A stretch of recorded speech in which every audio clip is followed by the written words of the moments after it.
Ouça agora uma palavra de fé, com o pastor Rogério Postigo.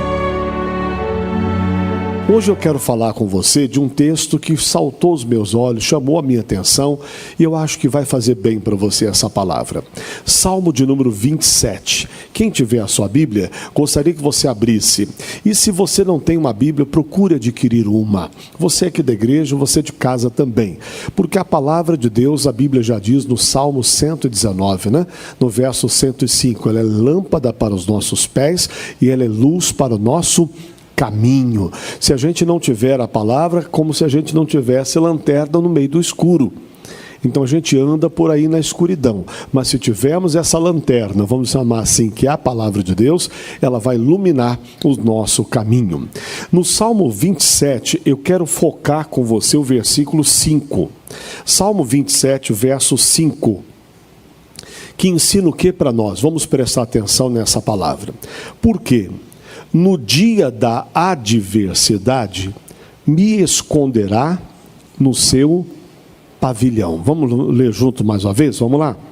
No dia da adversidade, me esconderá no seu pavilhão. Olha para mim aqui, por favor, e vamos ouvir com atenção. Você sabe que o dia da adversidade, ele existe. Jesus alertou para nós a sua palavra, dizendo que existe o dia mau. O dia mau é o dia da adversidade. O dia mau é o dia que a gente não quer passar, a gente não quer enfrentar. Mas ele existe. Mas ele é real. É aquele dia que o mal bate à porta. É aquele dia que uma notícia ruim chega. É aquele dia que uma doença que apareceu, você diz, meu Deus, de onde é que veio isso? Eu não imaginava, não pensava nisso. Eu nem sonhava que uma coisa dessa fosse acontecer. Por que comigo? E às vezes algumas pessoas chegam a dizer assim, mas pastor, sabe, era uma coisa que eu não esperava mesmo. Jamais imaginei passar por esse problema. Então é o dia mau, é o dia da adversidade. Só que o Senhor Deus usa o salmista Davi para dizer, no dia da adversidade, olha o que vai acontecer. Vamos ler juntos? Porque no dia da adversidade, me esconderá no seu pavilhão. No dia da adversidade, nós não estaremos sozinhos. No dia da adversidade, Deus não vai pular fora e deixar a gente afundar com a nossa canoa, não.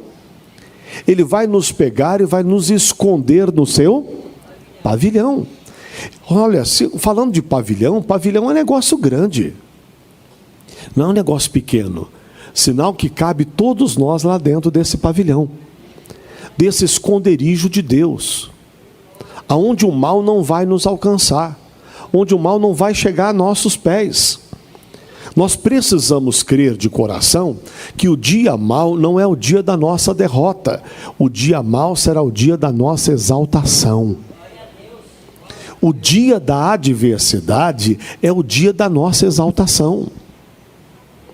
Só que nós precisamos crer nisso. Muitos erradamente, talvez até por desconhecimento da palavra, faz do dia da adversidade o dia do seu choro, o dia do seu pranto, o dia da sua tristeza. Não. Esse dia da adversidade vai ser o trampolim para te fazer ser uma bênção. Porque pense comigo, o dia que Davi teve que enfrentar o Golias, um homem quase o dobro do tamanho dele, foi o dia da adversidade de Davi. Mas estaríamos falando do Davi aqui hoje, se não fosse o Golias que ele teve que enfrentar? Se não fosse o dia da adversidade de Davi, Davi não seria conhecido. Entende? Se não fosse o dia que o Daniel foi jogado na cova dos leões, a gente não falaria do Daniel. Em outras palavras, o dia da adversidade nos promove. O dia da adversidade nos torna conhecido.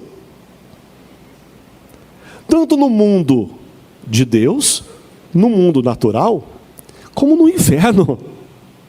Até no inferno a gente se torna conhecido. Se não fosse o mar à frente de Moisés, Moisés não seria famoso como é, pessoal. o homem que abriu o mar.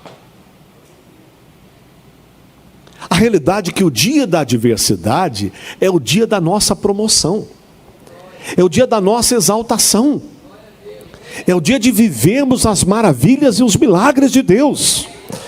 É o dia que a nossa fé é provada e precisa ser aprovada. É o dia em que o nome de Jesus vai ser glorificado nas nossas vidas. Sabe, então em meio às lutas é que vem as grandes vitórias. Se não fossem as lutas, não existiriam as vitórias. Só que às vezes nós nos deixamos abalar no dia da adversidade. Está errado. No dia da adversidade, o Senhor me esconderá no seu pavilhão. Eu estarei escondido, diga, eu estarei escondido no pavilhão do Senhor no dia da minha adversidade. Então no dia que a coisa ficar feia, é aí que ela vai ficar bonita. Não é? O dia que o negócio pegar fogo, é aí que o nosso Deus vai ser glorificado. É nos momentos mais difíceis. Porque Josafá se tornou um rei conhecidíssimo. Por quê? Porque 3 nações inimigas se levantaram contra ele, o povo de Amon, Moabe e Seir, e eram exércitos poderosíssimos que vieram contra Josafá, e Josafá não tinha força para vencer. Mas naquele dia, Deus o escondeu no seu pavilhão. Deus fala para ele: Josafá, nesta peleja não tereis que pelejar. Está em pé e vede o grande livramento do Senhor. E aconteceu isso. E ele fica de pé, olhando para os inimigos marchando em sua direção, 3 nações inimigas marchando. E ele tinha que confiar, ele não podia ter medo. Deus falou para ele: ficar em pé e não temer. Você não vai temer não. E ele ficou em pé. Você consegue imaginar? 3 nações inimigas. Ó, começa a bater o pé no chão aí, vai. Vai. Bate o pé no chão. Ó, já imaginou? 3 exércitos marchando desse jeito? Um barulhão vindo de um lado, um barulhão vindo do outro, um barulhão vindo do outro lado. Dos 3 lados vinham exércitos contra ele, poderosíssimos. E ele sem arma, com um grupo de pessoas na frente, com instrumentos musicais, louvando a Deus, exaltando o Todo-Poderoso, cantando um louvor lá, não sei qual louvor que ele cantava, mas declarava lá, um louvor ao Senhor. E eles cantando, e eles louvando: só o Senhor é Deus, só o Senhor é Deus. Cantemos com muita alegria, dizendo que só o Senhor é Deus. E os exércitos marchando, e ele confiando: só o Senhor é Deus, só o Senhor é Deus. Como disse ele, nos céus e na terra. Resultado disso? As nações inimigas confrontaram-se entre eles, se autodestruíram, e Josafá se tornou o rei conhecido como o rei que confiou em Deus, e Deus deu a ele o grande livramento no dia da sua adversidade. No dia da sua adversidade, o Senhor está pronto a te esconder no seu pavilhão.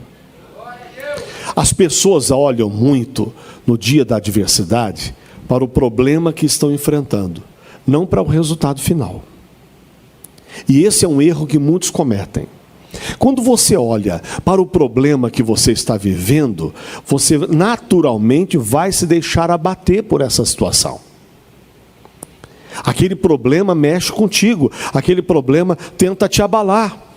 Nós precisamos aprender a confiar em Deus, a olhar para as Escrituras, a olhar para aquilo que Deus falou, a acreditar naquilo que Deus prometeu. Senhor, eu vou crer na tua palavra. Para você crescer em meio às adversidades, mantenha o foco no resultado final, não no processo pelo qual você está passando, mas lá no resultado final. É lá que você tem que olhar. Jesus nos deu esse grande exemplo.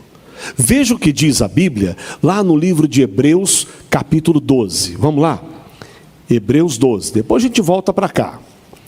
Hebreus é lá no Novo Testamento, já mais para o finalzinho dele. E ele vai dizer para nós aqui. Que palavra séria Deus nos dá aqui. Hebreus 12. Hebreus capítulo 12. Estou chegando aqui, cheguei. Aí ele diz assim, Hebreus 12, verso 2. Olhando para Jesus. Olhar para Jesus não é olhar para um crucifixo. Olhar para Jesus é olhar para o exemplo que ele nos deu. Pois ele é o autor e é o consumador da fé. Ele é o autor, ele que colocou a fé no nosso coração. E ele que vai fazer essa fé nos levar à vitória. Ele é tanto o autor como o consumador dessa fé. Amém? É quem nos dá a fé e é quem nos faz vencer através dessa fé. Ele é o autor e consumador da fé. E olha o exemplo que ele nos deu, o qual, pelo gozo que lhe estava proposto. O gozo proposto a Jesus era o gozo da sua ressurreição, de ser recebido nos céus, ressurreto, como vencedor, como vitorioso sobre a morte e sobre o inferno. Então diz o texto, pelo gozo que lhe estava proposto, o que ele fez? Suportou a cruz, desprezando a afronta, aquele momento que ele era afrontado. Ele não levou em consideração, olha para cá por favor, e preste atenção, ele pregado numa cruz, pregado na cruz, ele não olhou para esse momento que ele estava passando, para a dor que ele estava sentindo, nem para as afrontas que recebia das pessoas, que diziam, se tu és o Filho de Deus, desce daí.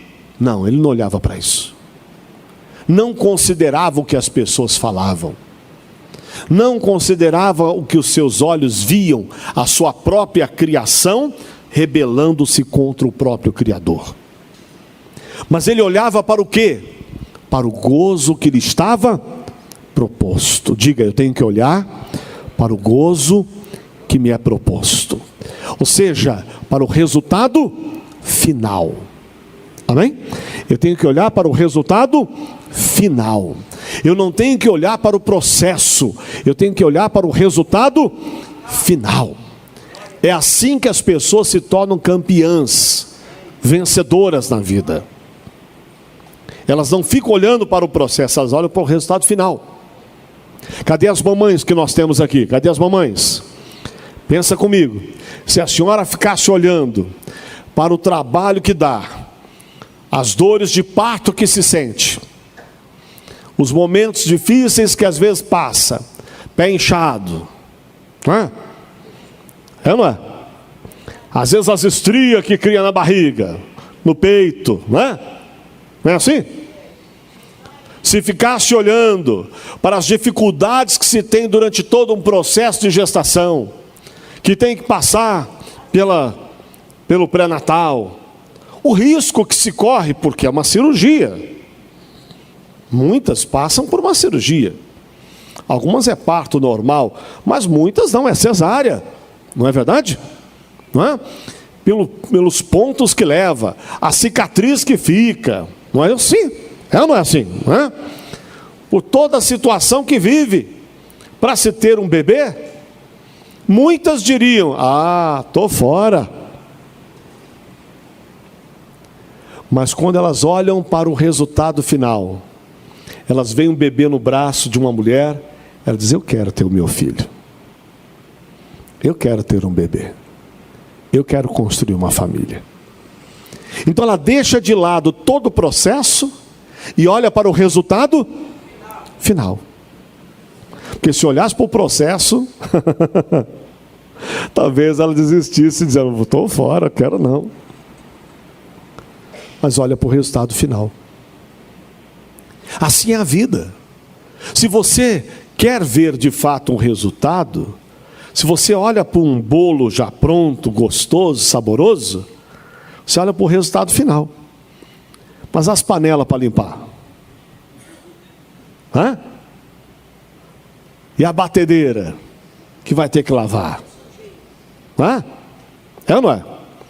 Você olha para um pão fresquinho, muito bom, cheirinho de um pão que acabou de sair do forno, aquele pão gostoso que você vai passar lá uma manteiguinha que vai até derreter, está quentinho ainda, é muito bom.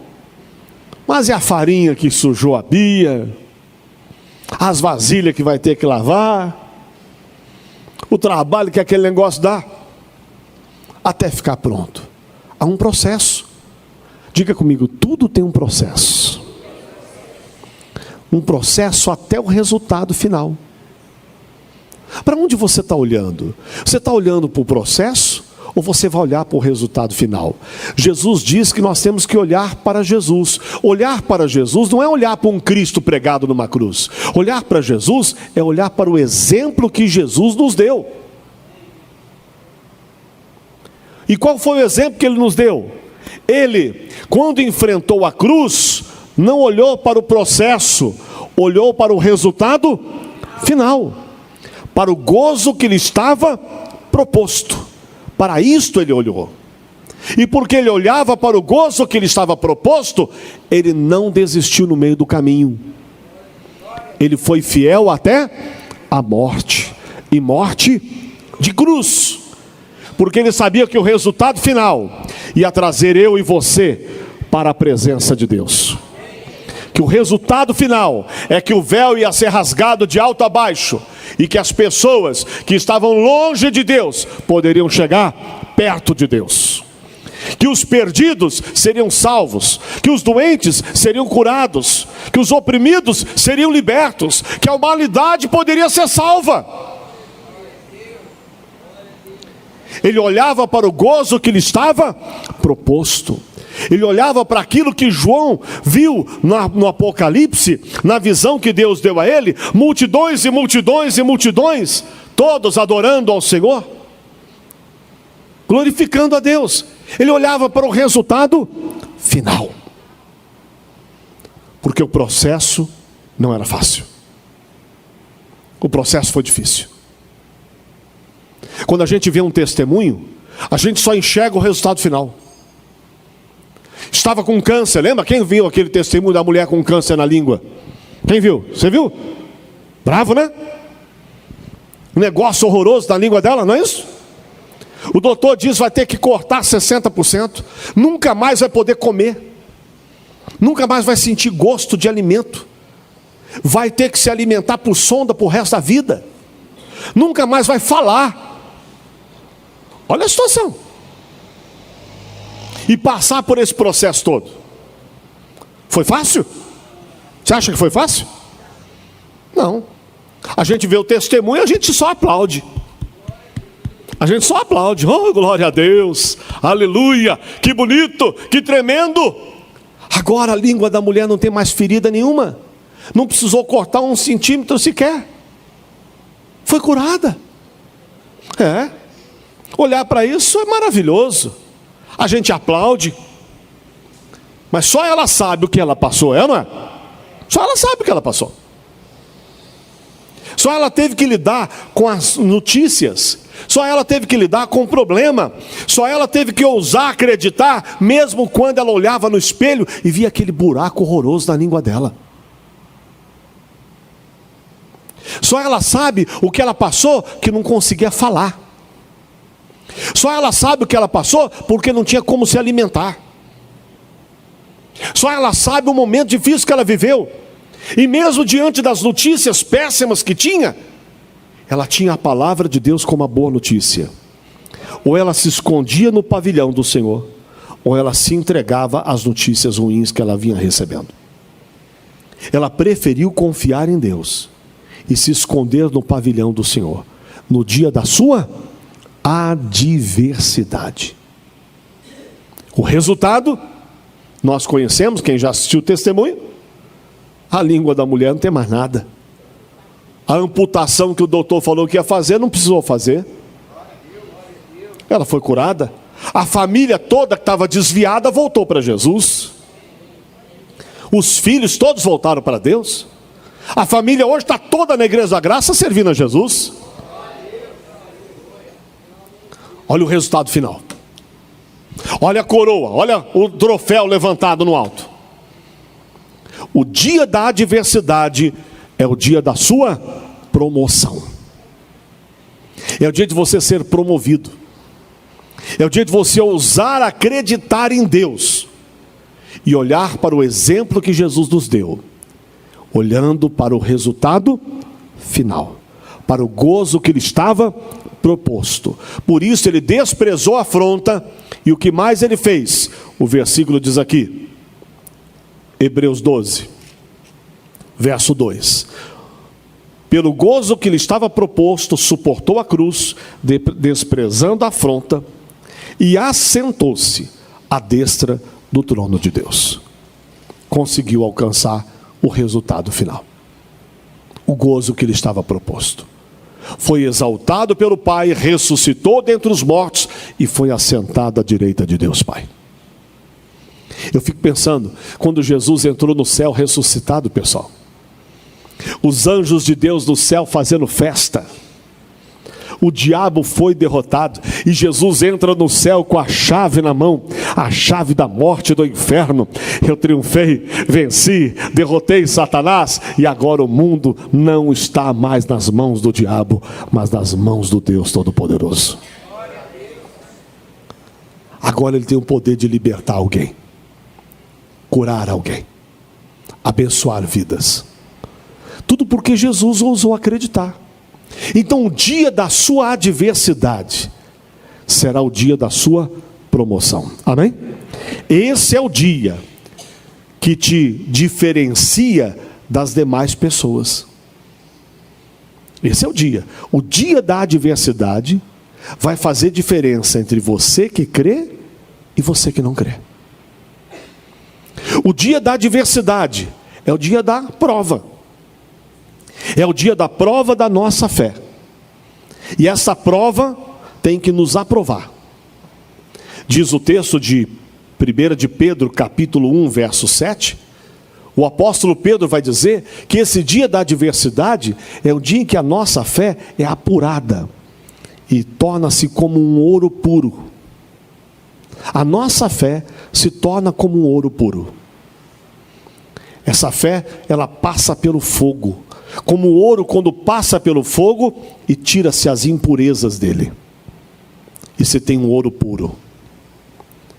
Salomão vai falar que a prata pura, que a prata quando passa pelo fogo também se tira as impurezas, e se tem prata pura, maleável, para ser trabalhada e ser feita algo de grande valor. É a sua fé que tem que ser apurada, que passa pelo fogo, que passa pela prova, que passa pela adversidade, mas que tem que ser aprovada nesse dia da dificuldade. Então, o dia da adversidade, vamos voltar lá ao Salmo de número 27. Salmo 27. O que é que o Espírito Santo deixa registrado para nós aqui através do salmista Davi, que foi um desses homens que no dia da adversidade foi exaltado por Deus. Verso 5: porque no dia da adversidade me esconderá no seu pavilhão, no oculto do seu tabernáculo me esconderá. Aleluia. Por-me-á sobre uma rocha. Eu vou estar escondido por Deus, protegido por Ele, guardado pelo Senhor. Você sabe que quando Davi enfrenta o gigante, Davi não tem uma armadura como Saul tinha, mas o Senhor blindava Davi. Nenhum fio de cabelo foi arrancado do Davi, nenhum osso dele foi quebrado. O Golias ameaçava, dizia que ia matar Davi, que ia acabar com ele, que ia dar o corpo dele para ser comido pelos bichos. Falou e falou e falou e falou. Ameaçou, rugiu como leão, mas não era leão. Fez barulho como leão, mas não era leão. Tentou amedrontar como o leão amedronta qualquer um que ouve o seu rugido. Assim ficou Golias falando. A nação de Israel toda estava trêmula, com medo diante do gigante Golias. Davi não.